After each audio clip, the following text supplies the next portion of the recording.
ಜೈ ಹಿಂದ್. ನೋಡ್ರಿ, ನಾವು NTPC ಎಕ್ಸಾಮ್ಸ್ಗಳ ಬಗ್ಗೆ ನಾವು ಡಿಸ್ಕಷನ್ ಮಾಡಕತ್ತೀವಿ.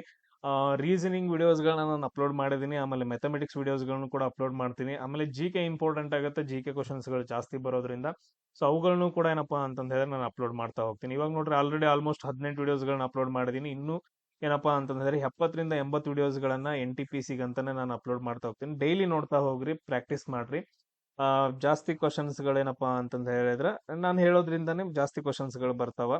ಆಮೇಲೆ ಪ್ರಾಕ್ಟೀಸ್ ಮಾಡ್ಬೇಕು ನೀವು. ಆಮೇಲೆ NCERT ಬುಕ್ಸ್ ಗಳನ್ನ ನಾನು ಇವಾಗ ಡಿಸ್ಕಷನ್ ಮಾಡಕತ್ತೀನಿ, ಅವುಗಳನ್ನು ಕೂಡ ಅಪ್ಲೋಡ್ ಮಾಡ್ತಿದ್ದೀನಿ ಡೈಲಿ. ಏನಪ್ಪಾ ಅಂತಂದ ಹೇಳಿದ್ರೆ ಆ ವಿಡಿಯೋಸ್ಗಳನ್ನ ನೋಡ್ರಿ, ಅದರಲ್ಲಿರೋ ಕ್ವಶನ್ಸ್ಗಳು ಜಾಸ್ತಿ ಕವರ್ ಆಗ್ತಾವ.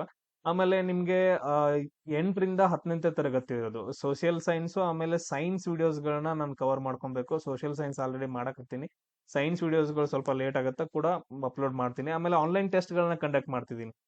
ಡಿಗ್ರಿ ಆಗಿರ್ಬೋದು ಅಥವಾ PUC ಆಗಿರ್ಬೋದು. ನಿಮ್ಗೇನಪ್ಪಾ ಡಿಗ್ರಿ ಲೆವೆಲ್ ಸ್ವಲ್ಪ ಟಫ್ ಕ್ವಶನ್ಸ್ಗಳು ಬರ್ತಾವೆ, PUC ಲೆವೆಲ್ ಸ್ವಲ್ಪ ಲೋ ಕ್ವಶನ್ಸ್ಗಳು ಬರ್ತಾವೆ. ಬಟ್ ಆದ್ರೆ ನಾನು ಹೇಳೋ ಕಾನ್ಸೆಪ್ಟ್ಸ್ ಗಳಿಂದ ಜಾಸ್ತಿ ಕ್ವಶನ್ಸ್ಗಳು ಬರ್ತಾ ಇರೋದ್ರಿಂದ ನೀವೇನಪ್ಪಾ ಅಂದ್ರೆ ಕರೆಕ್ಟ್ ಆಗಿ ಸ್ಟಡಿ ಮಾಡಬೇಕು. ಆಮೇಲೆ ಆನ್ಲೈನ್ ಟೆಸ್ಟ್ಗಳ ಬಗ್ಗೆ ಹೇಳ್ತಾ ಇದ್ದೆ. ಟೋಟಲ್ ಆಗಿ 5 ಆನ್ಲೈನ್ ಟೆಸ್ಟ್ಗಳನ್ನ ನಾನು ಕಂಡಕ್ಟ್ ಮಾಡ್ತೀನಿ. ಸೇಮ್ ಅಲ್ಲಿ ಯಾವ ತರ ಇರುತ್ತಲ್ಲ, ಒರಿಜಿನಲ್ ಕ್ವಶನ್ ಪೇಪರ್ ಸೇಮ್ ಅದೇ ತರ ಮಾದರಿ ಕ್ವಶನ್ ಪೇಪರ್ಸ್ ಗಳನ್ನ ನಾನು ತೆಗೆದಿದ್ದೀನಿ. ಆಮೇಲೆ 5 ಟೆಸ್ಟ್ಗಳು ಇರ್ತಾವ. ನಿಮ್ಗೆ ಜಾಸ್ತಿ ಫೀಸ್ ಇಲ್ಲ, ಓನ್ಲಿ 120 ರೂಪಾಯಿ ಅಷ್ಟೇ ಐತೆ ಫೀಸು. ನೀವು ಯಾವಾಗಾದ್ರೂ ಬರಿಬಹುದು. ಅದಾದ ನಂತರ ನೆಕ್ಸ್ಟ್ ಎಷ್ಟು ಬೇಕಾದ್ರೂ ಸರಿ ನೀವು ಪ್ರಾಕ್ಟೀಸ್ ಅನ್ನ ಮಾಡಬಹುದು. ಆಮೇಲೆ ಯಾರಿಗಾದ್ರೂ ಬೇಕು ಅಂತಂದ ಹೇಳಿದ್ರೆ 8496868637 ಈ ನಂಬರ್ಗೆ ಏನಪ್ಪಾ ಅಂತಂದ ಹೇಳಿದ್ರೆ ಮೆಸೇಜ್ ಹಾಕ್ರಿ. ಒಂದೇನು ಇಂಪಾರ್ಟೆಂಟ್ ಅಂದ್ರೆ ಇನ್ನೊಂದು 10 ಡೇಸ್ ಒಳಗಡೆ ನಾನು ಆನ್ಲೈನ್ ಎಕ್ಸಾಮ್ಸ್ ಗಳನ್ನ ಕಂಡಕ್ಟ್ ಮಾಡ್ತೀನಿ. ಇಲ್ಲ ಅಂದ್ರೆ ಅದಕ್ಕಿಂತ ಮುಂಚೆನೆ ಕಂಡಕ್ಟ್ ಮಾಡ್ತಾ ಹೋಗಿರ್ತೀನಿ. ಎಲ್ರು ಜಾಯ್ನ್ ಆಗ್ರಿ. GK ವಿಡಿಯೋಸ್ಗಳನ್ನ ನಾನು ಅಪ್ಲೋಡ್ ಮಾಡ್ತಾ ಹೋಗ್ತೀನಿ, ನೀವು ನೋಡಿರಿ ನೋಡದೇ ಇರ್ರಿ. ಬಟ್ ಆದ್ರೆ ಭಾಳ ಅಂದ್ರೆ ಭಾಳ ಇಂಪಾರ್ಟೆಂಟ್ ಆಗುತ್ತೆ ಕಾನ್ಸೆಪ್ಟ್ಗಳು, ಅವುಗಳನ್ನ ಕವರ್ ಮಾಡಿದೀನಿ. ನೋಡ್ರಿ, ಇವು ಕಾನ್ಸೆಪ್ಟ್ ನಾವು ಡಿಸ್ಕಷನ್ ಮಾಡ್ತಾ ಹೋಗೋಣ. ಎಲ್ರಿಗೂ ಶೇರ್ ಮಾಡ್ರಿ, ಅದೇ ತರ ಸಬ್ಸ್ಕ್ರೈಬ್ ಆಗಿ ಆಲ್ ಓವರ್ ಕರ್ನಾಟಕದಿಂದ ಜಾಸ್ತಿ ಜನ ಜಾಬ್ ಆಗ್ಲಿ, ಎಲ್ರಿಗೂ ರೀಚ್ ಆಗೋ ತರ ಶೇರ್ ಮಾಡ್ರಪ್ಪ. ಡೆಲ್ಲಿ ಒಳಗಡೆ ಯಾರು ಮಾಡ್ತಾರಪ್ಪ ಅಂತಂದ ಹೇಳಿದ್ರೆ ಜನರಲ್ ಭಕ್ತ್ ಖಾನ್ ಅಂತಂದ ಹೇಳಿ. ಆಮೇಲೆ ಕಾನ್ಪುರ್ ಒಳಗಡೆ ಯಾರು ದಂಗೆ ಹೇಳ್ತಾರ ಅಂದ್ರೆ ನಾನಾ ಸಾಹೇಬ್ ಹೇಳ್ತಾನ.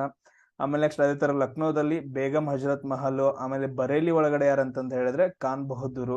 ಬಿಹಾರ್ ಒಳಗಡೆ ಕುನ್ವಾರ್ ಸಿಂಗ್ ಅಂತಂದ ಹೇಳಿ. ಆಮೇಲೆ ಫೈಜಾಬಾದ್ ಅಲ್ಲಿ ಮೌಲಿ ಆ ಅಹಮದುಲ್ಲಾ ಅಂತಂದ ಹೇಳಿ. ಆಮೇಲೆ ಝಾನ್ಸಿ ಒಳಗಡೆ ರಾಣಿ ಲಕ್ಷ್ಮೀಬಾಯಿ.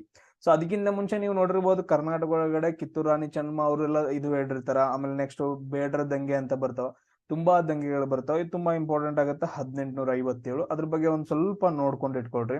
ಆಮೇಲೆ ನೆಕ್ಸ್ಟ್ ಏನ್ ನೋಡ್ರಿ, 1857ರಲ್ಲಿ ಮತ್ತೆ ಏನ್ ಮಾಡ್ತಾರ ಅಂತಂದ ಹೇಳಿದ್ರೆ 3 ಯೂನಿವರ್ಸಿಟಿಗಳನ್ನ ಸ್ಟಾರ್ಟ್ ಮಾಡ್ತಾರ. ದೊಡ್ಡ ದೊಡ್ಡ ಯೂನಿವರ್ಸಿಟಿ ಎಜುಕೇಶನ್ ಸಲುವಾಗಿ 3 ಯೂನಿವರ್ಸಿಟಿ. ಎಲ್ಲಂದ್ರೆ ಕೋಲ್ಕತ್ತಾ, ಮದ್ರಾಸ್ ಮತ್ತು ಬಾಂಬೆ ಒಳಗಡೆ 3 ಯೂನಿವರ್ಸಿಟಿಗಳನ್ನ 1857ರಲ್ಲಿ ಯಾರು ಸ್ಟಾರ್ಟ್ ಮಾಡ್ತಾರ ಅಂದ್ರೆ ಲಾರ್ಡ್ ಕ್ಯಾನಿಂಗ್ ಮಾಡ್ತಾನ. ಅದಾದ ನಂತರ ನೆಕ್ಸ್ಟ್ ನೋಡ್ರಿ, ಕ್ಯಾನಿಂಗ್ ನ ಮೊದಲು ಏನಂತ ಕರಿತಾ ಇದ್ರ ಅಂತಂದ ಹೇಳಿದ್ರೆ, ಸೊ ಇವನ್ ಭಾರತದ ಗವರ್ನರ್ ಜನರಲ್ ಇದ್ದ.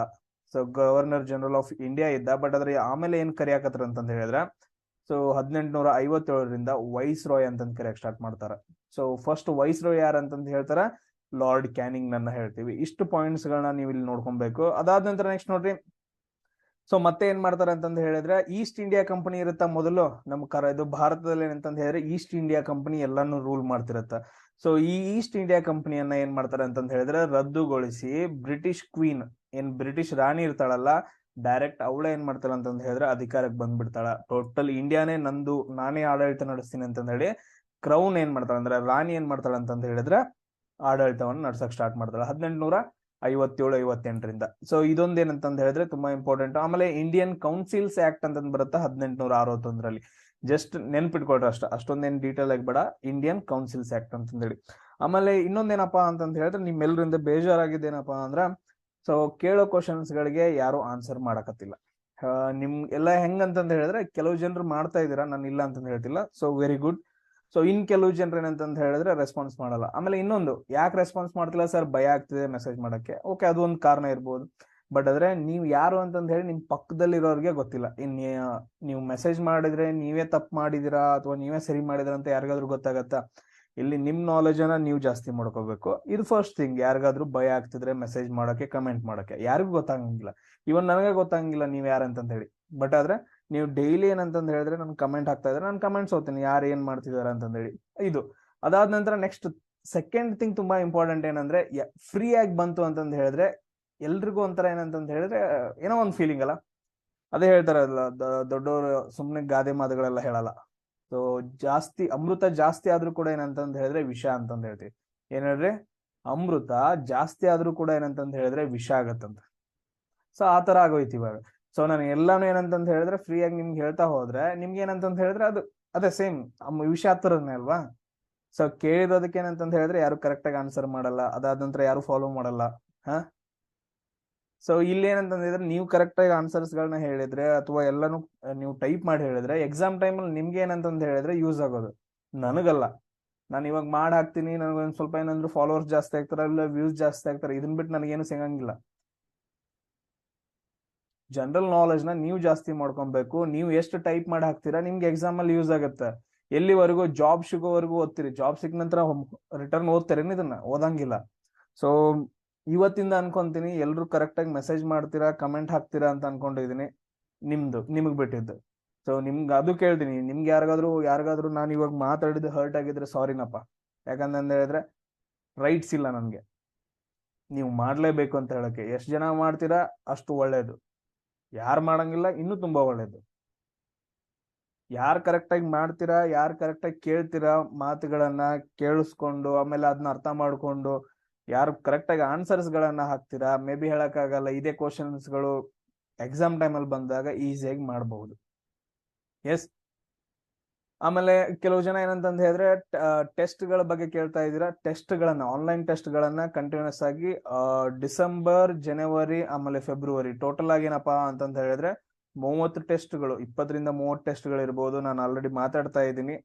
ಒಂದ್ ಎಕ್ಸಾಮ್ ಏನಂತಂದ್ ಹೇಳಿದ್ರೆ 20 ರೂಪೀಸ್ ಇರುತ್ತೆ, ಫ್ರೀ ಅಂತೂ ನಡ್ಸಲ್ಲ. ಸೊ ಫ್ರೀ ಅಂತಂದ್ ಹೇಳಿ ನನ್ ಕಡೆ ಫ್ರೀ ಆಗಿ ನಡ್ಸಕ್ ಆಗಲ್ಲ. ಬೇರೆಯವ್ರು ಏನಂತಂದ್ ಹೇಳಿದ್ರೆ ಅವ್ರಿಗೆ ಕೊಡ್ಬೇಕಾಗತ್ತ ಫೀಸ್ ಎಲ್ಲ. ಸೊ ಫ್ರೀ ನಡ್ಸಕ್ ಆಗಲ್ಲ. ಎಷ್ಟ್ ಜನ ಬರೀತೀರಾ ನಿಮ್ಗಷ್ಟು ಒಳ್ಳೇದು. ಆಮೇಲೆ ನೆಕ್ಸ್ಟ್ ಇನ್ನೊಂದು ತುಂಬಾ ಇಂಪಾರ್ಟೆಂಟ್, ಆಲ್ರೆಡಿ ನಾನು ಏನ್ ಮಾಡಿದೀನಿ ಅಂತಂತ ಹೇಳಿದ್ರೆ reasoning and general aptitude complete ಆಗಿ ಏನಂತಂದ ಹೇಳಿದ್ರೆ ಕ್ಲಾಸ್ ಗಳನ್ನ ಅಪ್ಲೋಡ್ ಮಾಡಿದೀನಿ. 40 ಕ್ಲಾಸ್ ಇದೆ. ಸೊ ಈ ವಿಡಿಯೋ ಕೆಳಗಡೆ ಏನಂದ್ರೆ ಡಿಸ್ಕ್ರಿಪ್ಷನ್ ಬಾಕ್ಸ್ ಅಲ್ಲಿ ಕ್ಲಾಸ್ 1 ಕ್ಲಾಸ್ 2 ಅಂತಂದ್ ಹೇಳ್ಬಿಟ್ಟು ಸೊ ಎಲ್ಲಾನು ಏನದಾವ ಅಂತಂತ ಹೇಳಿದ್ರೆ ಲಿಂಕ್ ಗಳನ್ನ ಬಿಟ್ಟಿರ್ತೀನಿ. ಸೊ ಎಲ್ಲಾನು ಕಂಪ್ಲೀಟ್ ಆಗಿ ಮಾಡ್ರಿ. ಆಮೇಲೆ ಇನ್ನೊಂದು ಟೆಲಿಗ್ರಾಮ್ ಇದೆ. ಸೊ ಎಲ್ರು ಏನಂತಂದ ಹೇಳಿದ್ರೆ ಟೆಲಿಗ್ರಾಮ್ ಕೂಡ ಜಾಯ್ನ್ ಆಗ್ರಿ. ಸೊ ನೆಕ್ಸ್ಟ್ ನೋಡ್ರಿ, ಸೊ ನೆಕ್ಸ್ಟ್ ಏನಪ್ಪಾ ಅಂತಂದ ಹೇಳಿದ್ರೆ ಲಾರ್ಡ್ ಜಾನ್ ಲಾರೆನ್ಸ್ ಅಂತ ಬರ್ತಾರ. ಜಸ್ಟ್ ಲಾರೆನ್ಸ್ ಅಂತ ನೆನ್ಪಿಟ್ಕೊಡ್ರಿ.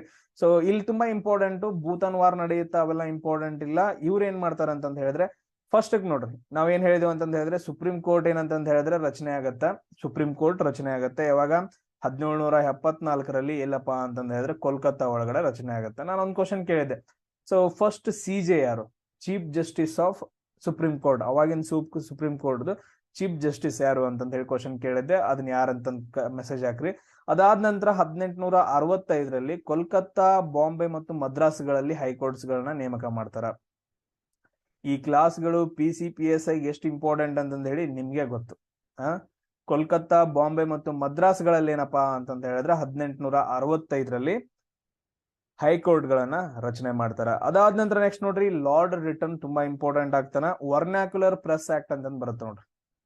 ವರ್ನಾಕ್ಯುಲರ್ ಪ್ರೆಸ್ ಆಕ್ಟ್ ನ್ಯೂಸ್ ಬಗ್ಗೆ ಜಸ್ಟ್ ನೆನ್ಪಿಟ್ಕೊಳ್ರಿ. ವರ್ನಾಕ್ಯುಲರ್ ಪ್ರೆಸ್ ಆಕ್ಟ್ ಯಾರು ಜಾರಿಗೆ ತಗೊಂಡ್ ಬಂದ್ರ ಅಂತಂದ್ ಬರುತ್ತೆ, ಲಾರ್ಡ್ ಲಿಟನ್ ಅಂತಂದ್ ಹೇಳ್ತೀವಿ. ಜಸ್ಟ್ ಇದೊಂದು ನೆನ್ಪಿಟ್ಕೊಳ್ರಿ. ಆಮೇಲೆ ಆರ್ಮ್ಸ್ ಆಕ್ಟ್ ಅಂತಂದ್ ಬರುತ್ತೆ.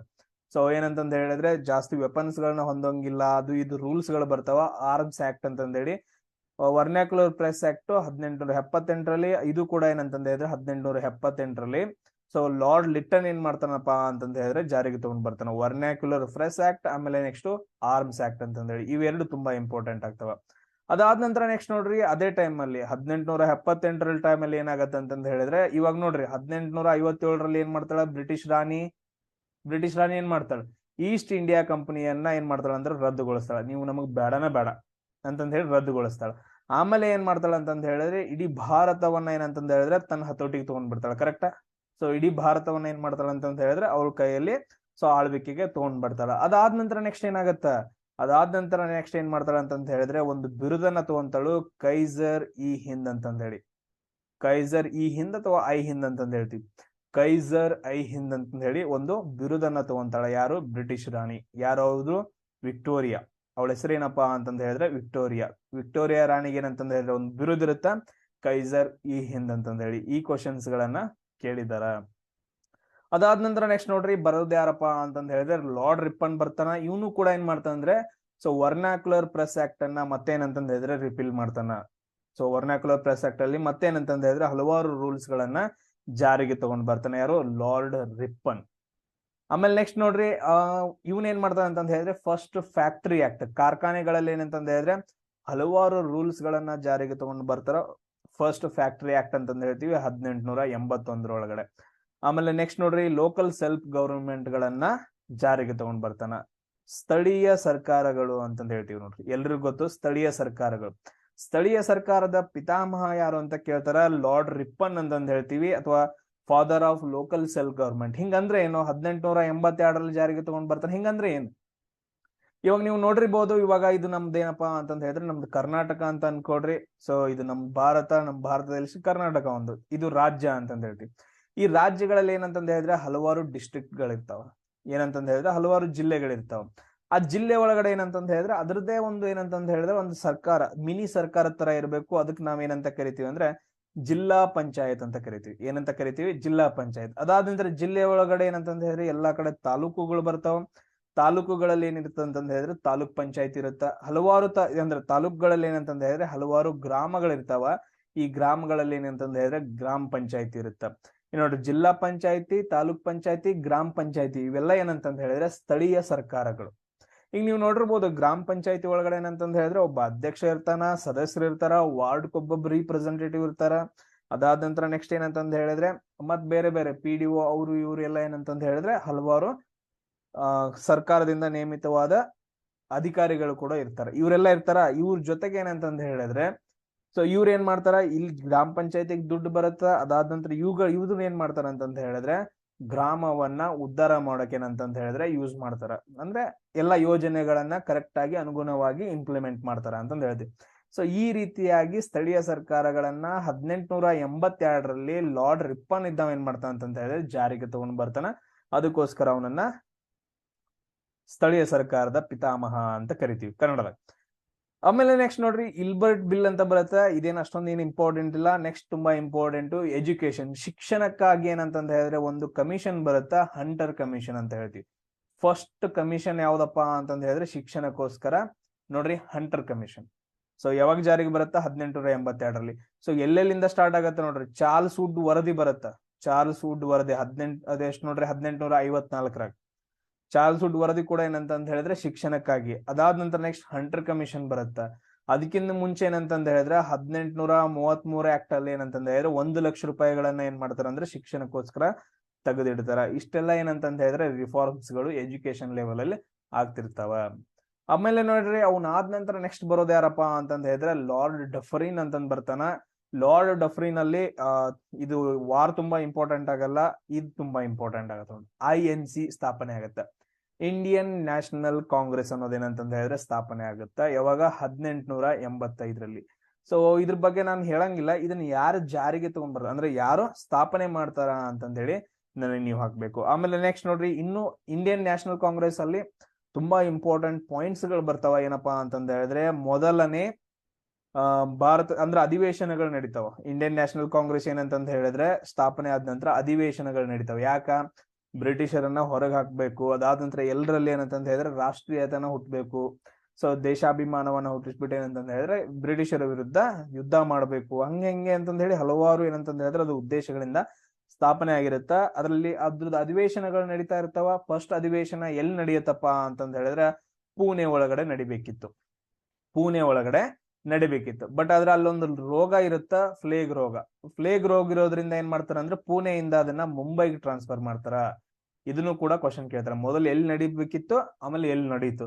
ಪುಣೆ ಒಳಗಡೆ ನಡಿಬೇಕಿತ್ತು, ಬಟ್ ಆದ್ರೆ ಅದನ್ನ ಆಮೇಲೆ ಮುಂಬೈದೊಳಗೆ ನಡೆಸ್ತಾರ. ಫಸ್ಟ್ ಅಧಿವೇಶನ ಎಲ್ಲಿ ನಡೆಯುತ್ತಾ? ಮುಂಬೈ ಒಳಗಡೆ ನಡೆಯುತ್ತಾ. ಅದ್ರದ ಅಧ್ಯಕ್ಷರು ಯಾರಾಗಿರ್ತಾರ? ಸೊ WC ಬ್ಯಾನರ್ಜಿನ. ಎಸ್, WC ಬ್ಯಾನರ್ಜಿ ಅಂತಂದ ಹೇಳಿದ್ರೆ ಮೊದಲ ಅಧ್ಯಕ್ಷರಾಗಿರ್ತಾರ. ಆಮೇಲೆ ನೆಕ್ಸ್ಟ್ ತುಂಬಾ ಇಂಪಾರ್ಟೆಂಟ್ ಅಧಿವೇಶನಗಳು ಬರ್ತಾವ. ಯಾವಾಗಿಂದ ನಾನು ಜಸ್ಟ್ ಹೇಳ್ತೀನಿ ನೋಡ್ರಿ. 1907 ಅಧಿವೇಶನ ತುಂಬಾ ಇಂಪಾರ್ಟೆಂಟ್ ಆಗುತ್ತೆ. ಅದನ್ನ ನಾನು ನೆಕ್ಸ್ಟ್ ಡಿಸ್ಕಷನ್ ಮಾಡ್ತೀನಿ. ಆಮೇಲೆ ನೆಕ್ಸ್ಟ್ ನೋಡ್ರಿ 1916 ಅಧಿವೇಶನ, ಆಮೇಲೆ 1917 ಅಧಿವೇಶನ, ಆಮೇಲೆ 1924 ಆಮೇಲೆ ನೆಕ್ಸ್ಟ್ 1930 ಅಧಿವೇಶನ, ಆಮೇಲೆ ನೆಕ್ಸ್ಟ್ ನೋಡ್ರಿ 1938 ಅಧಿವೇಶನ. ಎಸ್, ಸುಭಾಷ್ ಚಂದ್ರ ಬೋಸ್ ರವರ ಅಧ್ಯಕ್ಷರಾಗಿರ್ತಾರ. ಇಷ್ಟ ಅಧಿವೇಶನಗಳೇನಂತಂದು ಹೇಳಿದ್ರೆ ತುಂಬಾ ಇಂಪಾರ್ಟೆಂಟ್ ಆಗ್ತಾವ, ಅವುಗಳ ಬಗ್ಗೆ ನೀವೇನು ನೋಡ್ಕೊಬೇಕು. ಸೊ ಆಮೇಲೆ ನೆಕ್ಸ್ಟ್ ನೋಡ್ರಿ ತುಂಬಾ ಇಂಪಾರ್ಟೆಂಟ್, ಲಾರ್ಡ್ ಲ್ಯಾನ್ಸ್ ಡೌನ್ ಅಂತ ಬರ್ತಾನ. ಲ್ಯಾನ್ಸ್ ಡೌನ್ ನೋಡ್ರಿ, ಲ್ಯಾನ್ಸ್ ಡೌನ್ ಅಂತಂದೇಳಿ. ಸೊ ಇಂಡಿಯನ್ ಕೌನ್ಸಿಲ್ ಆಕ್ಟ್ ಮತ್ತೆ ಜಾರಿಗೆ ಬರುತ್ತಾ 1892ರಲ್ಲಿ. ಮೊದ್ಲೊಂದ್ ಜಾರಿಗೆ ಬಂದಿರುತ್ತೆ, ಮತ್ತೆ ಇಂಡಿಯನ್ ಕೌನ್ಸಿಲ್ ಆಕ್ಟ್ ನ ಜಾರಿಗೆ ತಗೊಂಡ್ ಬರ್ತಾರ. ಆಮೇಲೆ ನೆಕ್ಸ್ಟ್ ನೋಡ್ರಿ ಇಲ್ಲಿ ಏನಂತಂದ ಹೇಳಿದ್ರೆ ಡುರಾಂಡ್ ಕಮಿಷನ್ ಅನ್ನ ನೇಮಕ ಮಾಡ್ತಾನ. ಡುರಾಂಡ್ ಕಮಿಷನ್ ಇದು ಇಲ್ಲಾದ್ರೂ ಏನಾದ್ರೂ ಕೇಳಿದಾರೆ, ಡುರಾಂಡ್ ಕಮಿಷನ್ 1893 ಒಳಗಡೆ. ಸೊ ಡುರಾಂಡ್ ರೇಖೆ ಅಂತ ಎಲ್ಲಾದ್ರೂ ಕೇಳಿದಿರಿ ಸರ್? ಇವಾಗಾದ್ರೂ ನೆನ್ಪು ಮಾಡ್ಕೊಳ್ರಿ ಡುರಾಂಡ್ ರೇಖೆ. ಸೊ ಮ್ಯಾಕ್ ಮೋಹನ್ ರೇಖೆ ಏನಂತಂದ್ ಹೇಳಿದ್ರೆ ಇಂಡಿಯಾ ಮತ್ತು ಚೀನಾ ನಡುವೆ ಬರುವಂತಹ ಒಂದು ಗಡಿ ರೇಖೆ. ಸೊ ಡುರಾಂಡ್ ರೇಖೆ ಏನಪ್ಪಾ ಅಂತಂದ್ ಹೇಳಿದ್ರೆ ಇಂಡಿಯಾ ಮತ್ತು ಇದು ಅಫ್ಘಾನಿಸ್ತಾನ್ ನಡುವೆ ಬರೋದು, ಆಮೇಲೆ ಅಫ್ಘಾನಿಸ್ತಾನ್ ಮತ್ತು ಪಾಕಿಸ್ತಾನ ನಡುವೆ ಬರುವಂತಹ ಗಡಿ ರೇಖೆಯನ್ನ ಡುರಾಂಡ್ ಗಡಿ ರೇಖೆ ಅಂತಂದ್ ಹೇಳ್ತೀವಿ. ಸೊ ಅದನ್ನೇನಂತಂದ್ ಹೇಳಿದ್ರೆ ಕರೆಕ್ಟ್ ಆಗಿ ಬಾರ್ಡರ್ ಅನ್ನ ನೇಮಕ ಮಾಡೋಕೆ ಡುರಾಂಡ್ ಕಮಿಷನ್ ಅನ್ನ ನೇಮಕ ಮಾಡ್ತಾರ, ನೆನ್ಪಿಟ್ಕೊಡ್ರಿ. ಆಮೇಲೆ ನೆಕ್ಸ್ಟ್ ನೋಡ್ರಿ ಅದಾದ ನಂತರ ಬರೋನ್ ಯಾರಪ್ಪ ಅಂತಂದ್ ಹೇಳಿದ್ರೆ ಲಾರ್ಡ್ ಕರ್ಜನ್ ಅಂತಂದ್ ಹೇಳಿ ಬರ್ತಾನ. ಇವನು ಪೊಲೀಸ್ ಕಮಿಷನ್ ಅನ್ನ ಏನಂತಂದ್ ಹೇಳಿದ್ರೆ ಅಪಾಯಿಂಟ್ಮೆಂಟ್ ಮಾಡ್ತಾನ 1902ರಲ್ಲಿ ಪೊಲೀಸ್ ಕಮಿಷನ್. ಆಮೇಲೆ ನೆಕ್ಸ್ಟ್ ನೋಡ್ರಿ ಯೂನಿವರ್ಸಿಟೀಸ್ ಏನಂತಂದ್ ಹೇಳಿದ್ರೆ ಯೂನಿವರ್ಸಿಟಿ ಕಮಿಷನ್ ಅನ್ನ ನೇಮಕ ಮಾಡ್ತಾನೆ. ಯಾಕಂದ್ರೆ ಯೂನಿವರ್ಸಿಟೀಸ್ ಆಲ್ರೆಡಿ ಏನಂತಂದ್ ಹೇಳಿದ್ರೆ ಜಾರಿಗೆ ಬಂದಿರ್ತಾವ, ಸ್ಥಾಪನೆ ಮಾಡಿರ್ತಾರೆ, ಅದಕ್ಕೊಂದು ಕಮಿಷನ್ ಅನ್ನ ನೇಮಕ ಮಾಡ್ತಾನ, ಯೂನಿವರ್ಸಿಟಿ ಕಮಿಷನ್ ಅಂತಂದೇಳಿ 1902ರಲ್ಲಿ ಈ ಕ್ವಶನ್ ಅನ್ನ ಜಾಸ್ತಿ ಕೇಳಿದಾರ. ಆಮೇಲೆ ಯೂನಿವರ್ಸಿಟಿ ಆಕ್ಟ್ ಅನ್ನು ಕೂಡ ಏನಂದ್ರೆ ಜಾರಿಗೆ ತಗೊಂಡ್ ಬರ್ತಾನ. ಇವೆರಡು ತುಂಬಾ ಇಂಪಾರ್ಟೆಂಟ್. ಕಮಿಷನ್ ಅನ್ನ ನೇಮಕ ಮಾಡ್ತಾನ, ಆಮೇಲೆ ಯೂನಿವರ್ಸಿಟಿ ಆಕ್ಟ್ ಕೂಡ ಜಾರಿಗೆ ತಗೊಂಡ್ ಬರ್ತಾನ. ಆಮೇಲೆ ನೆಕ್ಸ್ಟ್ ನೋಡ್ರಿ 1905ರಲ್ಲಿ ತುಂಬಾ ಇಂಪಾರ್ಟೆಂಟ್ ಏನ್ ಮಾಡ್ತಾನ ಅಂತಂದ ಹೇಳಿದ್ರೆ ಏನ್ ಮಾಡ್ತಾನ, ಬಂಗಾಳವನ್ನ 2 ಭಾಗಗಳಾಗಿ ವಿಭಜನೆ ಮಾಡ್ತಾನ. ವೆಸ್ಟ್ ಬೆಂಗಾಲ್ ಅನ್ನ ಇವಾಗಿರೋದು ಬಂಗಾಳವನ್ನ ವಿಭಜನೆ ಮಾಡಿ ಪೂರ್ವ ಬಂಗಾಳ ಮತ್ತು ಪಶ್ಚಿಮ ಬಂಗಾಳವನ್ನಾಗಿ ಮಾಡ್ತಾನ. ಸೊ ಅದನ್ನ ನಾವೇನಂತ ಕರಿತೀವಿ ಅಂದ್ರೆ ಪಾರ್ಟಿಷನ್ ಆಫ್ ಬೆಂಗಾಲ್ ಅಂತ ಕರಿತೀವಿ 1905ರಲ್ಲಿ. ಸೊ ಇದನ್ನ ಮತ್ತೆ ಹಿಂದೆ ತಗೊಂತಾರ. ಯಾವಾಗ ಹಿಂದೆ ತಗೊಂತಾರ ನೋಡ್ರಿ, ಪಾರ್ಟಿಷನ್ ಬೆಂಗಾಲ್ನ ಏನ್ ಮಾಡ್ತಾರ ಅಂದ್ರೆ ಮತ್ತೆ ಹಿಂದೆ ತಗೊಂತಾರ. ಸೊ ಅದು ಯಾವಾಗ ಅಂತ ನೋಡ್ರಿ, ತುಂಬಾ ಇದು ಇಂಪಾರ್ಟೆಂಟ್ ಆಗತ್ತ. ಅಂದ್ರೆ ಹಿಂದೂ ಮುಸ್ಲಿಂ ಅಂತಂದ್ ಹೇಳಿ 2 ಭಾಗಗಳನ್ನಾಗಿ ಮಾಡಿ ಜಗಳ ಹಚ್ಚೋಕ್ ನಿಂತ್ ಬಿಟ್ಟಿರ್ತಾರ. ಸೊ ಇದು ಬ್ರಿಟಿಷರ್ ಮಾಡೋದು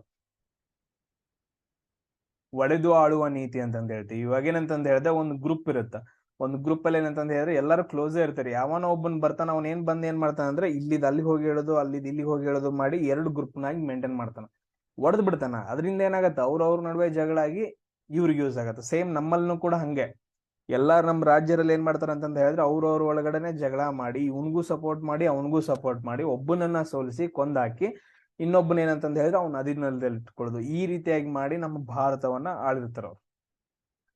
ಆಮೇಲೆ ನೆಕ್ಸ್ಟ್ ನೋಡ್ರಿ ಲಾರ್ಡ್ ಮಿಂಟೋ 2 ಬರ್ತಾನ. ಲಾರ್ಡ್ ಮಿಂಟೋ 2 ಬರ್ತಾನ. ಈ ಟೈಮಲ್ಲಿ ಏನಂತಂದ ಹೇಳಿದ್ರೆ ಆಲ್ರೆಡಿ 1905ರಲ್ಲಿ ಸ್ವದೇಶಿ ಚಳವಳಿ ಸ್ಟಾರ್ಟ್ ಆಗಿರುತ್ತೆ. ಸ್ವದೇಶಿ ಚಳವಳಿ ಏನಂತ ಹೇಳಿದ್ರೆ ಸ್ಟಾರ್ಟ್ ಆಗಿರುತ್ತೆ. ಈ ಸ್ವದೇಶಿ ಚಳವಳಿಯನ್ನ ಯಾರು ಸ್ಟಾರ್ಟ್ ಮಾಡ್ತಾರೋ ತುಂಬಾ ಇಂಪಾರ್ಟೆಂಟ್ ಆಗತ್ತ ನೋಡ್ರಿ. ಆಮೇಲೆ ನೆಕ್ಸ್ಟ್ ನೋಡ್ರಿ 1907ರಲ್ಲಿ ಕಾಂಗ್ರೆಸ್ ಅಧಿವೇಶನ ನಡೆಯುತ್ತೆ. ಈ ಕಾಂಗ್ರೆಸ್ ಅಧಿವೇಶನದಲ್ಲಿ ಸೊ ನಾನ್ ಅಧ್ಯಕ್ಷ ಆಗ್ಬೇಕು, ನೀನ್ ಅಧ್ಯಕ್ಷ ಆಗ್ಬೇಕು ಅಂದ್ರೆ ಯಾರ್ ಇರ್ತಾರಂತಂದ್ ಹೇಳಿ ಸ್ಟಾರ್ಟ್ ಆಗಿರುತ್ತ. ಬಟ್ ಆದ್ರೆ ಜಗಳ ಆಗತ್ತ, ಬಾಲ್ ಗಂಗಾಧರ್ ತಿಲಕ್ ಮತ್ತು ಅಲ್ಲಿರೋ ಜನರ ನಡುವೆ ಜಗಳ ಆಗತ್ತ. ಆಕ್ಚುಲಿ ಬಾಲ್ ಗಂಗಾಧರ್ ತಿಲಕ್ ರವ್ರ ಏನಂತಂದ್ ಹೇಳಿದ್ರೆ ಅದ್ರದ್ದು 1907ರ ಸೂರತ್ ಅಧಿವೇಶನದ ಏನಂತಂದ್ ಹೇಳಿದ್ರೆ ಅಧ್ಯಕ್ಷರಾಗ್ಬೇಕಿತ್ತು. ಬಟ್ ಆದ್ರೆ ಅಲ್ಲಿ ಏನಾಗ್ತದೆ ಅಂತಂದ್ ಹೇಳಿದ್ರೆ ಬೇರೆಯವ್ರು ಆಗ್ತಾರ. ಅವ್ರು ಯಾರು ಅಂತಂದ್ ಹೇಳಿ ನಂಗೆ ಮೆಸೇಜ್ ಆಗ್ತದೆ.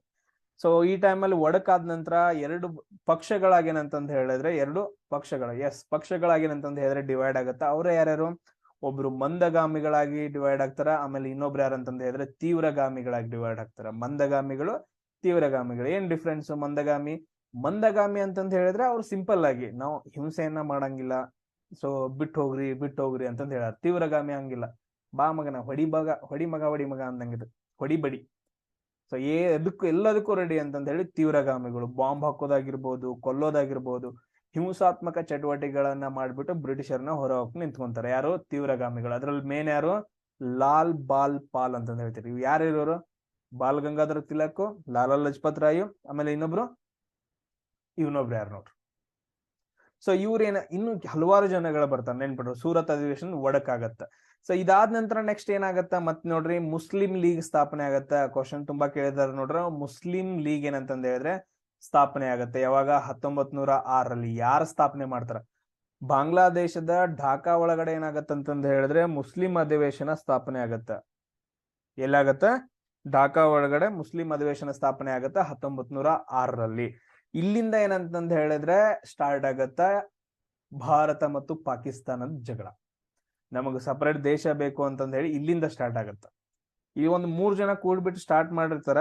ಬ್ರಿಟಿಷರ್ ಹೊರಗೆ ಹಾಕಕ್ ಸ್ಟಾರ್ಟ್ ಮಾಡಲ್ದ ಏನಂತಂದ್ ಹೇಳಿದ್ರೆ ಹೊಸ ದೇಶ ಬೇಕು, ನಮ್ಗೆ ಸಪರೇಟ್ ದೇಶ ಬೇಕು ಅಂತಂದ್ ಹೇಳಿ ಸ್ಟಾರ್ಟ್ ಆಗುತ್ತೆ ಇಲ್ಲಿಂದ. ಆಮೇಲೆ ನೆಕ್ಸ್ಟ್ ನೋಡ್ರಿ 1909 ಏನಂತಂದ್ ಹೇಳಿದ್ರೆ ಮಿಂಟೋ ಮಾರ್ಲೆ ಆಕ್ಟ್ ಅಂತಂದ್ ಬರುತ್ತೆ. ಎಲ್ರಿಗೂ ಗೊತ್ತಾ 1909 ಮಿಂಟೋ ಮಾರ್ಲೆ ಆಕ್ಟ್ ಬರುತ್ತ. ಫಸ್ಟ್ ಟೈಮ್ ಏನಂತಂದ್ ಹೇಳಿದ್ರೆ ಚುನಾವಣೆ ಏನಂತಂದ್ ಹೇಳಿದ್ರೆ ಮತಗಟ್ಟೆಗಳ ಸ್ಥಾಪನೆ ಆಗತ್ತ. 1909 ಆಕ್ಟ್ ಸ್ವಲ್ಪ ಇಂಪಾರ್ಟೆಂಟ್ ಆಗುತ್ತೆ. ನೋಡೋಣ, ಟೈಮ್ ಸಿಕ್ಕರೆ ಪಾಲಿಟಿ ಒಳಗಡೆ ನಾವು ತುಂಬಾ ಎಕ್ಸ್ಪ್ಲನೇಷನ್ ಕೊಡೋಣ. ಸೊ ಇಷ್ಟು ಪಾಯಿಂಟ್ಸ್ ನೆನ್ಪಿಟ್ಕೋಬೇಕು. ಆಮೇಲೆ ನೆಕ್ಸ್ಟ್ ಲಾರ್ಡ್ ಹಾರ್ಡಿಂಜ್ ಟೂ ಬರ್ತಾನ. ಇವನ್ ಏನ್ ಮಾಡ್ತಾನ ಅಂತಂದ್ ಹೇಳಿದ್ರೆ ಪಾರ್ಟಿಷನ್ ಆಫ್ ಬೆಂಗಾಲ್ ಏನ್ ಇರುತ್ತಲ್ಲ, 2 ಪಾರ್ಟ್ ಆಗಿರುತ್ತ, ಅದನ್ನ ಏನ್ ಮಾಡ್ತಾನ ಅಂತಂದ್ ಹೇಳಿದ್ರೆ ರದ್ದುಗೊಳಿಸ್ತಾನ. ಯಾರು ರದ್ದುಗೊಳಿಸ್ತಾರ? ಲಾರ್ಡ್ ಹಾರ್ಡಿಂಜ್ ಇದ್ದಾವ ಏನ್ ಮಾಡ್ತಾನಂದ್ರೆ ರದ್ದುಗೊಳಿಸ್ತಾನ. ಆಮೇಲೆ ನೆಕ್ಸ್ಟ್ ನಮ್ಮ ಭಾರತ ದೇಶದ ರಾಜಧಾನಿ ಇಲ್ಲಿವರೆಗೂ ಯಾವ್ದಾಗಿರುತ್ತ? ಕೋಲ್ಕತ್ತಾ ಆಗಿರುತ್ತೆ. ಇಲ್ಲಿವರೆಗೂ ಕೋಲ್ಕತ್ತಾ. ಬಟ್ ಅದ್ರ 1911 ಕೋಲ್ಕತ್ತಾದಿಂದ ಏನ್ ಮಾಡ್ತಾನಂತಂದ ಹೇಳಿದ್ರೆ ಕೋಲ್ಕತ್ತಾದಿಂದ ದೆಹಲಿಗೆ ಏನ್ ಮಾಡ್ತಾನಂತಂದ ಹೇಳಿದ್ರೆ ರಾಜಧಾನಿಯನ್ನ ಶಿಫ್ಟ್ ಮಾಡ್ತಾನೆ. ಯಾರು? Lord Hardinge. ಇದು ನೆನ್ಪಿಡ್ಕೋಬೇಕು. ಅದಾದ ನಂತರ 1915 ಒಂದೇನಂತಂದ ಹೇಳಿದ್ರೆ ಹಿಂದೂ ಮಹಾಸಭಾ ಅಂತಂದ್ರೆ ಸ್ಥಾಪನೆ ಆಗತ್ತೆ. ಒಂದು ಸಂಘ ಸ್ಥಾಪನೆ ಆಗತ್ತೆ, ಹಿಂದೂ ಮಹಾಸಭಾ. ಇದ್ರ ಮೇಲೆ ಕ್ವಶನ್ಸ್ ಗಳನ್ನ ಕೇಳಿದಾರೆ. ಹಿಂದೂ ಮಹಾಸಭಾ ಅಂತಂದ ಹೇಳಿ ಒಂದು ದೊಡ್ಡ ಸಂಘ ಸ್ಥಾಪನೆ ಆಗತ್ತ. ಸೇಮ್ ಇದೇ ಟೈಮಲ್ಲಿ ನೋಡ್ರೆ 1915 ಮಹಾತ್ಮ ಗಾಂಧೀಜಿ ಅವ್ರು ಏನ್ ಮಾಡ್ತಾರ ಅಂತಂದ ಹೇಳಿದ್ರೆ ಸೌತ್ ಆಫ್ರಿಕಾದಿಂದ ಬರ್ತಾರೆ. ಮೊದಲು ಅವರು ವಕೀಲರು ಇರ್ತಾರ, ರಿಚ್ ಇರ್ತಾರ. ಸೊ ಅವ್ರು ಸೌತ್ ಆಫ್ರಿಕಾಗ ವರ್ಕ್ ಮಾಡಕ್ ಹೋಗಿರ್ತಾರ. ಅಲ್ಲಿಂದ ಏನಂತಂದ ಹೇಳಿದ್ರೆ ರಿಟರ್ನ್ ಭಾರತಕ್ಕೆ ಬಂದು ನೆಕ್ಸ್ಟ್ ಸ್ವಾತಂತ್ರ್ಯ ಚಳವಳಿಗಳಲ್ಲಿ ಭಾಗವಹಿಸ್ತಾರೆ. ಇಷ್ಟು ಪಾಯಿಂಟ್ಸ್ ಗಳನ್ನ ನೀವು ನೆನ್ಪಿಟ್ಕೋಬಹುದು. ಅದಾದ ನಂತರ ನೆಕ್ಸ್ಟ್ ನೋಡ್ರಿ ಚೇಮ್ಸ್ ಬರ್ಡ್ ಅಂತ ಬರ್ತಾನ. ಸೊ ಲಾರ್ಡ್ ಚೇಮ್ಸ್ ಬರ್ಡ್ ಅಂತ ನೀವು ಏನಂತ ಕರಿತೀರಿ ನೋಡ್ರಿ, ನಾವು ಚೇಮ್ಸ್ ಬರ್ಡ್ ಅಂತ ಕರಿತೀವಿ. ಸೊ ಇವನ್ ಏನ್ ಮಾಡ್ತಾನಂತಂದ್ ಹೇಳಿದ್ರೆ ಲಕ್ನೋ ಫ್ಯಾಕ್ಟ್ ಅಂತ ತುಂಬಾ ಇಂಪಾರ್ಟೆಂಟ್. ಲಕ್ನೋ ಫ್ಯಾಕ್ಟ್ ಅನ್ನೋದು ತುಂಬಾ ಇಂಪಾರ್ಟೆಂಟ್ ಆಗುತ್ತೆ ಇವನ್ ಟೈಮ್ ಅಲ್ಲಿ. 1916 ನಡೆಯುತ್ತಾ. 1916 ಒಂದು ಅಧಿವೇಶನ ನಡೆಯುತ್ತಾ, ಲಕ್ನೋ ಅಧಿವೇಶನ. ಈ ಅಧಿವೇಶನ ಭಾರತ ಕಾಂಗ್ರೆಸ್ ಅಧಿವೇಶನ ಐತಲ್ಲ, ಅದು ನಡೆಯುವಾಗ ಏನಂತಂತ ಹೇಳಿದ್ರೆ ಮಂದಗಾಮಿಗಳು ಮತ್ತು ತೀವ್ರಗಾಮಿಗಳು ಏನಂತಂತ ಹೇಳಿದ್ರೆ ಮತ್ತೆ ಏನ್ ಮಾಡ್ತಾರ ಅಂದ್ರೆ ಒಂದುಗೂಡ್ತಾರ. ಲಕ್ನೋ ಫ್ಯಾಕ್ಟ್ ಮುಖಾಂತರ, ಲಕ್ನೋ ಒಪ್ಪಂದದ ಮುಖಾಂತರ ಮಂದಗಾಮಿಗಳು ಮತ್ತು ತೀವ್ರಗಾಮಿಗಳು ಏನ್ ಮಾಡ್ತಾರ ಅಂದ್ರೆ ಮತ್ತೆ ಒಂದಾಗ್ತಾರ. ಇದು ತುಂಬಾ ಇಂಪಾರ್ಟೆಂಟ್. ಆಮೇಲೆ ನೆಕ್ಸ್ಟ್ ಮಹಾತ್ಮ ಗಾಂಧೀಜಿಯವರು ಏನ್ ಮಾಡ್ತಾರ ಅಂದ್ರ 1917 ಚಂಪಾರಣ್ಯ ಸತ್ಯಾಗ್ರಹವನ್ನ ಸ್ಟಾರ್ಟ್ ಮಾಡ್ತಾರ. ಎದಕ್ಕೋಸ್ಕರ ಸ್ಟಾರ್ಟ್ ಮಾಡ್ತಾರ ಚಂಪಾರಣ್ಯ ಸತ್ಯಾಗ್ರಹ? ಏನೋ ಒಂದು ರೀಸನ್ ಇರ್ಬೇಕಲ್ಲ. ಟ್ಯಾಕ್ಸ್ ಕಲೆಕ್ಷನ್ಗೋಸ್ಕರ, ತೆರಿಗೆಯನ್ನ ಜಾಸ್ತಿ ತುಂಬೋದಿರುತ್ತ, ಅದಕ್ಕೋಸ್ಕರ ಚಂಪಾರಣ್ಯ ಸತ್ಯಾಗ್ರಹ ಸ್ಟಾರ್ಟ್ ಆಗತ್ತ. ಅದು ಎಲ್ಲಿ ಏನು ಅಂತಂದ ಹೇಳಿ ನೀವು ಸರ್ಚ್ ಮಾಡಿ ಹಾಕ್ಬೇಕು. ಆಮೇಲೆ ನೆಕ್ಸ್ಟ್ ನೋಡ್ರಿ ಮಾಂಟೆಗೋ ಆಗಸ್ಟ್ ಡಿಕ್ಲೇರೇಷನ್ ಅಂತ ಐತೆ, ಅದೇನು ತುಂಬಾ ಇಂಪಾರ್ಟೆಂಟ್ ಆಗಲ್ಲ.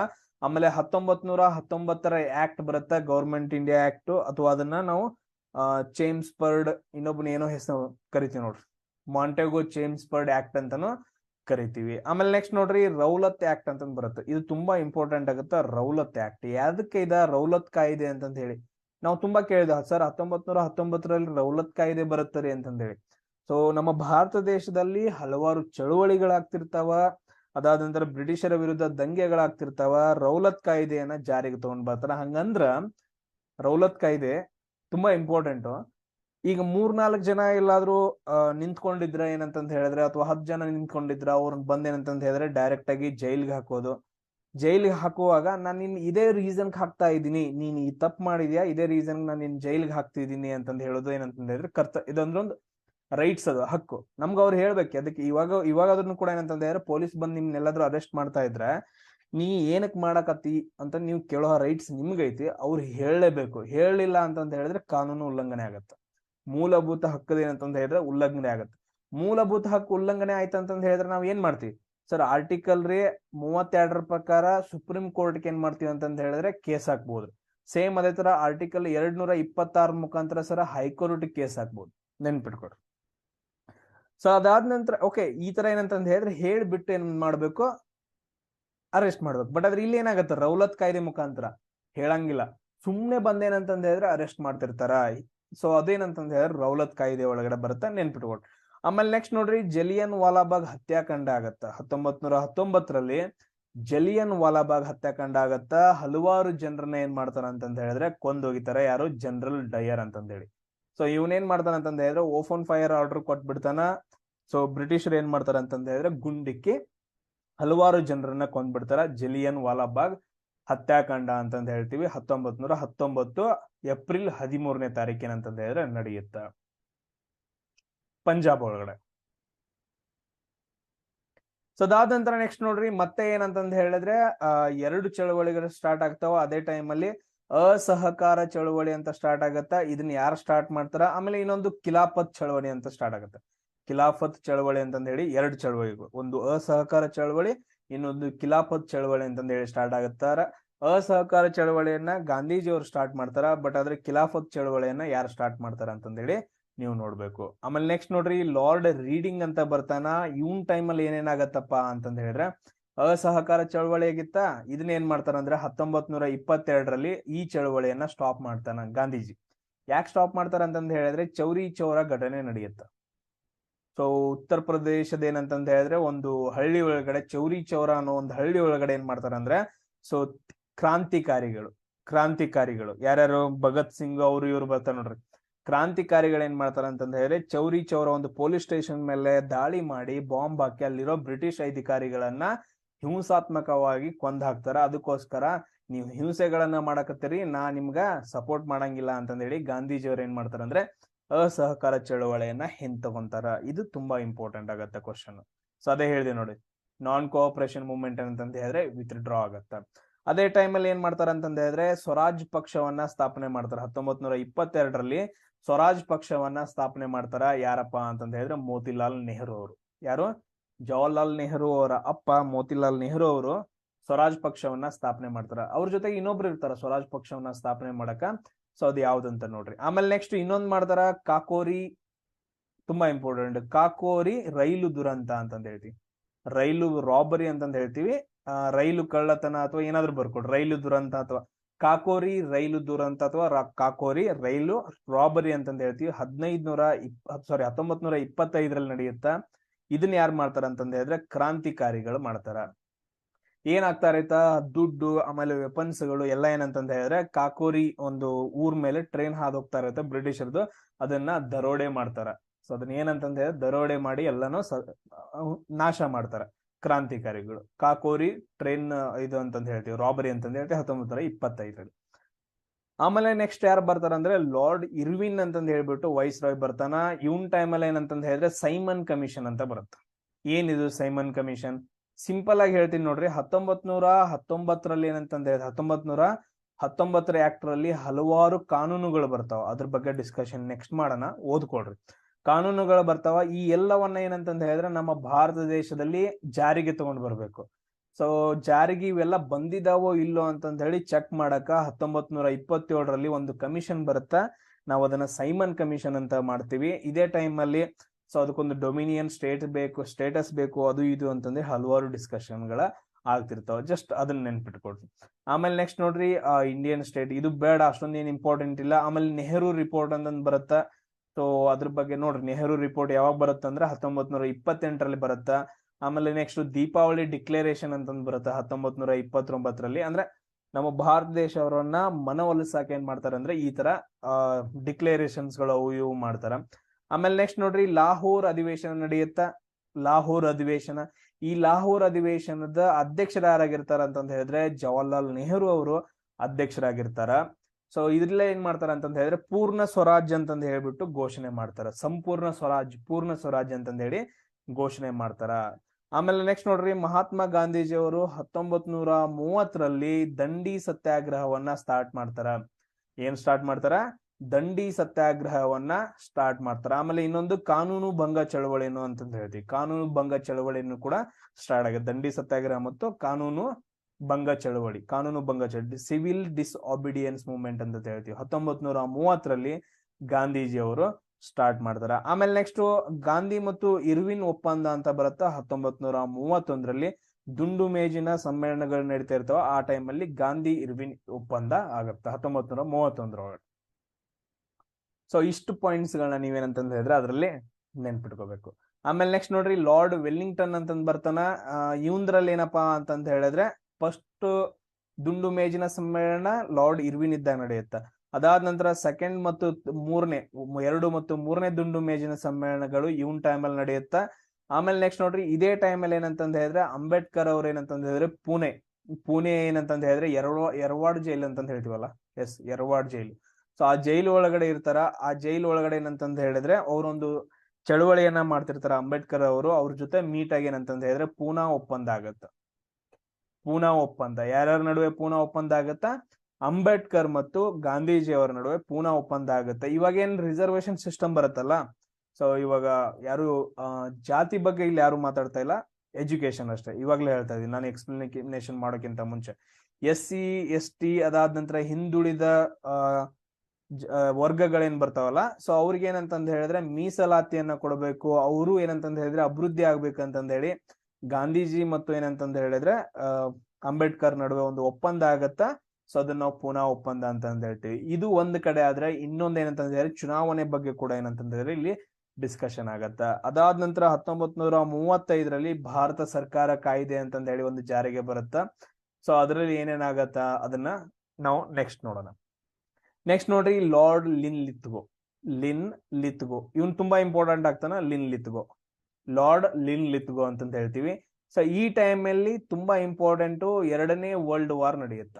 ಇವನ್ ಟೈಮಲ್ಲಿ ಏನಂತಂದ ಹೇಳಿದ್ರೆ ಎರಡನೇ ವರ್ಲ್ಡ್ ವಾರ್ 1939ರಲ್ಲಿ ಸ್ಟಾರ್ಟ್ ಆಗತ್ತ. ಸ್ಟಾರ್ಟ್ ಆಗಿ 1945ರಲ್ಲಿ ಏನಾಗಂದ್ರೆ ಸ್ಟಾಪ್ ಆಗತ್ತ. ಕಂಟಿನ್ಯೂಸ್ ಆಗಿ ಅಷ್ಟು 6 ವರ್ಷಗಳ ಯುದ್ಧ ನಡೆಯುತ್ತ 1939ರಿಂದ 1945ರವರೆಗೂ. ಯಾಕಾಗತ್ತ?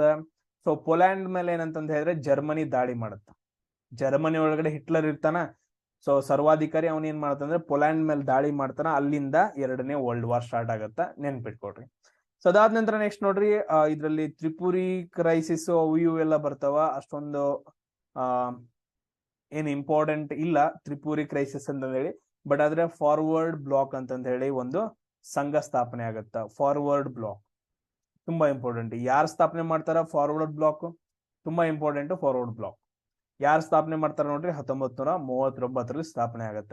ಆಮೇಲೆ ನೆಕ್ಸ್ಟ್ ನೋಡ್ರಿ 1940ರಲ್ಲಿ ಏನಾಗತ್ತ ಅಂತಂದ ಹೇಳಿದ್ರೆ ನಮ್ಗೆ ಸಪ್ರೇಟ್ ಒಂದು ದೇಶ ಬೇಕು ಅಂತಂದ ಹೇಳಿ ಡಿಮ್ಯಾಂಡ್ ಆಗತ್ತ. ಲಾಹೋರ್ ರೆಸೊಲ್ಯೂಷನ್ಸ್ ಅಂತಂದ ಹೇಳ್ತೀವಿ. ಲಾಹೋರ್ ರೆಸೊಲ್ಯೂಷನ್ಸ್ ಅಲ್ಲಿ ಸೊ ನಮ್ಗೆ ಸಪರೇಟ್ ಆಗಿ ಏನಪ್ಪಾ ಅಂತಂದ ಹೇಳಿದ್ರೆ ದೇಶ ಬೇಕು ಅಂತಂದ ಹೇಳಿ ಮುಸ್ಲಿಂ ಸಂಘದವ್ರು ಏನ್ ಮಾಡ್ತಾರ ಅಂದ್ರೆ ಒಂದು ಆಫರ್ ನ ಮಾಡ್ತಾರ. ಆಮೇಲೆ ನೆಕ್ಸ್ಟ್ ನೋಡ್ರಿ ಆಗಸ್ಟ್ ಆಫರ್ ಅಂತ ಬರುತ್ತಾ, ಆಗಸ್ಟ್ ಕೊಡುಗೆ ಅಂತ ಬರುತ್ತಾ. ಸೊ 1940ರಲ್ಲಿ ಇದು ಯಾಕೆ ಬರುತ್ತೆ ಅಂತಂದ ಹೇಳಿದ್ರೆ, ನೀವು ಒಂದು ಕಾನೂನನ್ನ ರಚನೆ ಮಾಡ್ಕೊಳ್ರಿ, ಅದಾದ ನಂತರ ಒಂದು ಸಂವಿಧಾನವನ್ನ ರಚನೆ ಮಾಡ್ಕೊಳ್ರಿ, ನಿಮ್ದೊಂದು ಸಿಸ್ಟಮ್ ಇರ್ಲಿ, ಆಮೇಲೆ ನಾವೇನ್ ಮಾಡ್ತೀವಿ ಅಂದ್ರೆ ನಿಮ್ಗೆ ಸ್ವಾತಂತ್ರ್ಯವನ್ನ ಕೊಡ್ತೀವಿ ಅಂತಂದ ಹೇಳಿರಿ ಬ್ರಿಟಿಷರು ಹಲವಾರು ಏನಂತಂದ ಹೇಳಿದ್ರೆ ಸೊ ಆಫರ್ಸ್ ಗಳನ್ನ ಕೊಡ್ತಾ ಇರ್ತಾರ. ಅದರಲ್ಲಿ ಒಂದು ಆಗಸ್ಟ್ ಆಫರ್ ಅಂತಂದ ಹೇಳ್ತೀವಿ. ಆಮೇಲೆ ತುಂಬಾ ಇಂಪಾರ್ಟೆಂಟ್ INA ಸ್ಥಾಪನೆ ಆಗತ್ತ. ಇಂಡಿಯನ್ ನ್ಯಾಷನಲ್ ಆರ್ಮಿ ಏನಂತಂದ ಹೇಳಿದ್ರೆ 1941ರಲ್ಲಿ ಸುಭಾಷ್ ಚಂದ್ರ ಬೋಸ್ ರವ್ರು ಏನ್ ಮಾಡ್ತಾರ ಅಂದ್ರೆ ಸ್ಥಾಪನೆ ಮಾಡ್ತಾರ. ಆಮೇಲೆ ನೆಕ್ಸ್ಟ್ ನೋಡ್ರಿ ಕ್ರಿಪ್ಸ್ ಮಿಷನ್ ಅಂತಂದ್ ಬರುತ್ತಾ 1942ರಲ್ಲಿ. ಆಮೇಲೆ ಅದೇ ಟೈಮ್ ಅಲ್ಲಿ ಏನಂತಂದ ಹೇಳಿದ್ರೆ ಆಗಸ್ಟ್ 8ನೇ ತಾರೀಕು 1942ರಲ್ಲಿ ಕ್ವಿಟ್ ಇಂಡಿಯಾ ಚಳವಳಿಯನ್ನ ಯಾರು ಸ್ಟಾರ್ಟ್ ಮಾಡ್ತಾರ ಅಂದ್ರೆ ಮಹಾತ್ಮ ಗಾಂಧೀಜಿ ಅವರು ಸ್ಟಾರ್ಟ್ ಮಾಡ್ತಾರ. ಸೊ ಅದ್ರಲ್ಲಿ ಏನ್ ಮಾಡ್ತಾರ ಅಂತಂದ ಹೇಳಿದ್ರೆ ಘೋಷಣೆಗಳನ್ನ ಕೂಗ್ತಾರ. ಆ ಘೋಷಣೆಗಳು ಯಾವ್ಯಾವ ಅಂತಂದ ಹೇಳಿ ನಂಗ ಮೆಸೇಜ್ ಹಾಕ್ರಿ. ಆಮೇಲೆ ನೆಕ್ಸ್ಟ್ ನೋಡ್ರಿ ಲಾರ್ಡ್ ವೆವೆಲ್ ಅಂತ ಬರ್ತಾನ. ಈ ಟೈಮಲ್ಲಿ ಏನಂತಂದ ಹೇಳಿದ್ರೆ ತುಂಬಾ ಇಂಪಾರ್ಟೆಂಟ್ ಆಗಿರ್ತದೆ ಲಾರ್ಡ್ ವೆವೆಲ್. ಸೊ ಇದೇ ಟೈಮಲ್ಲಿ ಏನಂತಂದ ಹೇಳಿದ್ರೆ ಸಿಮ್ಲಾ ಕಾನ್ಫರೆನ್ಸ್ ಆಗತ್ತ. ಸಿಮ್ಲಾ ಒಪ್ಪಂದ ಅಥವಾ ಸಿಮ್ಲಾ ಅಧಿವೇಶನ ಆಗತ್ತ. ಇದು ಸ್ವಲ್ಪ ಇಂಪಾರ್ಟೆಂಟ್ ಆಗತ್ತ. ಆಮೇಲೆ ವೆವೆಲ್ ಪ್ಲಾನ್ ಅಂತಂದ್ ಬರುತ್ತ. ಇವೆಲ್ಲ ಏನಂತಂದ ಹೇಳಿದ್ರೆ ನಮ್ಮ ಭಾರತ ದೇಶಕ್ಕೆ ಸ್ವತಂತ್ರವನ್ನ ದೊರಕಿಸಿಕೊಡೋದು, ಆಮೇಲೆ ನೆಕ್ಸ್ಟ್ ಡೊಮಿನಿಯನ್ ಸ್ಟೇಟಸ್ ಅನ್ನ ಕೊಡೋದು, ಅಥವಾ ಇನ್ನೊಂದೇನಪ್ಪಾ ಅಂತಂದ್ರೆ ಸಂವಿಧಾನವನ್ನ ರಚನೆ ಮಾಡಕ್ ಅನುಮತಿಯನ್ನ ಕೊಡೋದು ಅಂತಂದ ಹೇಳ್ತೀವಿ. ಸೊ ಅದ್ರ ಬಗ್ಗೆ ಡಿಸ್ಕಷನ್ ಬರ್ತಾವ. ಅದಾದ ನಂತರ ವೆವೆಲ್ ಪ್ಲಾನ್ ಅಲ್ಲಿ ಅದು ಸಕ್ಸಸ್ ಆಗಂಗಿಲ್ಲ. ನೆಕ್ಸ್ಟ್ ಕ್ಯಾಬಿನೆಟ್ ಮಿಷನ್ ಅಂತ ಬರುತ್ತೆ. 1946ರಲ್ಲಿ ಇದರಲ್ಲಿ 3 ಜನ ಏನಂತಂದ ಹೇಳಿದ್ರೆ ಸದಸ್ಯರು ಇರ್ತಾರ. ಅದ್ರಲ್ಲಿ ಒಬ್ಬ AV ಅಲೆಕ್ಸಾಂಡರ್, ಸೊ ಇನ್ನೊಬ್ರು ಯಾರು ಅಂತ ನೋಡ್ರಿ. ಸೊ ಇವ್ರು 3 ಜನ ಏನ್ ಮಾಡ್ತಾರ ಅಂತಂದ ಹೇಳಿದ್ರೆ ಒಂದು ರಿಪೋರ್ಟ್ ಅನ್ನ ಕೊಡ್ತಾರ. ನಮ್ಮ ಭಾರತ ದೇಶ ಏನಂತಂದ ಹೇಳಿದ್ರೆ ಅಲ್ಲಿಂದ ಏನಂದ್ರೆ ಸಂವಿಧಾನ ರಚನೆ ಆಗಕ್ ಸ್ಟಾರ್ಟ್ ಆಗುತ್ತೆ. ಕ್ಯಾಬಿನೆಟ್ ಮಿಷನ್ ಏನಂತಂದ ಹೇಳಿದ್ರೆ ಪರ್ಮಿಷನ್ ಕೊಡುತ್ತೆ, ಓಕೆ ನೀವು ಸಂವಿಧಾನವನ್ನ ರಚನೆ ಮಾಡ್ಕೊಳ್ರಿ ಅಂತಂದ ಹೇಳಿ. ಆಮೇಲೆ ನೆಕ್ಸ್ಟ್ ನೋಡ್ರಿ 1947ರಲ್ಲಿ ಏನಾಗತ್ತಂದ್ರೆ ಆಗಸ್ಟ್ 15ನೇ ತಾರೀಕ ನಮ್ಗ ಸ್ವಾತಂತ್ರ್ಯ ಸಿಗುತ್ತ. ಅಲ್ಲಿಂದ ಆದ್ಮೇಲೆ ಯಾರು ನಮ್ಗೆ ಇರ್ತಾರ ಅಂತಂದ ಹೇಳಿದ್ರೆ ಅಲ್ಲಿ ಆ ಟೈಮಲ್ಲಿ ಮೌಂಟ್ ಬ್ಯಾಟನ್ ಇರ್ತಾನ. ಸೊ ವೈಸ್ ರಾಯ್ ಯಾರ್ತಾರಪ್ಪ ಅಂತಂದ ಹೇಳಿದ್ರೆ ಮೌಂಟ್ ಬ್ಯಾಟನ್ ಇರ್ತಾನ. ಆಮೇಲೆ ನೆಕ್ಸ್ಟ್ ನೋಡ್ರಿ ರ್ಯಾಡ್ ಕ್ಲಿಪ್ ಅಂತಂದ ಹೇಳಿ ಒಂದು ಕಮಿಷನ್ ಅನ್ನ ನೇಮಕ ಮಾಡ್ತಾನ. ರ್ಯಾಡ್ ಕ್ಲಿಪ್ ಎಲ್ಲಿ ಬರುತ್ತೆ ನೋಡ್ರಿ, ರಾಡ್ಕ್ಲಿಪ್ ರೇಖೆ ಅಂತಂದ್ ಹೇಳ್ತೇವೆ, ಗಡಿ ರೇಖೆ. ಆಮೇಲೆ ನಮ್ಗೆ ಸ್ವಾತಂತ್ರ್ಯ ಸಿಕ್ಕ ನಂತರ ಸೊ ಭಾರತದ ಗವರ್ನರ್ ಜನರಲ್ ಆಗಿ ಯಾರು ನೇಮಕ ಮಾಡ್ತಾರ ಅಂತಂದ ಹೇಳಿದ್ರೆ ಸಿ ರಾಜಗೋಪಾಲ್ಚಾರಿ.